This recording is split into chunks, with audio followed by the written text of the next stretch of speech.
شاہ محمود قریشی صاحب وہ تو ابھی بھی نظر بندی میں ہیں، اسد عمر صاحب انہوں نے تو چلے پریس کانفرنس کر کے صرف عہدے چھوڑے ہیں، اینڈ چودھری پرویز الہی، ان تینوں کو آپ کہاں فٹ ہوتے دیکھ رہے ہیں؟ آپ نے بڑی چن کے ان تینوں کا نام لیا نادیہ، کیونکہ مجھے لگتا ہے کہ آپ بھی انسینویٹ کر رہی ہیں جو شاید میں کرنا چاہوں کہ کیا یہ تینوں امیدوار تو نہیں ہیں پاکستان تحریک انصاف کی قیادت کے لیے، وہ پاکستان تحریک انصاف جو کہ ان تمام تر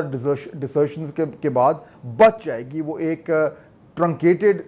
پی ٹی آئی ہوگی، اس کا جو سٹرینتھ ہے، اس کی جو رینک ان فائل ہے وہ بہت زیادہ کم ہو چکا ہوگا، آلریڈی کم ہو چکا ہے۔ اب سوال یہ پیدا ہوتا ہے کہ اگر اس وقت کے جو موجودہ ان کے جو لیڈر ہیں اگر وہ ڈسکوالیفائی ہوتے ہیں یا ان کا اگلے الیکشنز میں حصہ لینا جو ہے وہ قانونی طور پر ممکن نہیں ہوتا، تو پھر اس جماعت کی قیادت کون کرے گا؟ اور جو تین نام آپ نے لیے ہیں وہی نام سامنے آ رہے ہیں۔ اب دیکھنا یہ ہے کہ کیا یہ تینوں لوگ جو ہیں جنہوں نے ابھی بھی تھوڑا سا ایمبیگوس سٹینڈ لیا ہوا ہے، یعنی ان تینوں نے کوئی پریس کانفرنس نہیں کی، شاہ محمود صاحب تو ابھی تک جیل میں ہیں، جیل سے باہر نہیں آئے، تو کیا یہ تین جو ہیں تینوں یہ اینگل کر رہے ہیں اس پوزیشن کے لیے جو کہ شاید خالی ہونے والی ہے؟ میرا خیال میں ظاہر بات ہے حتمی طور پر تو آپ نہیں کہہ سکتے، لیکن یہ بات ممکنات میں ضرور شامل ہے۔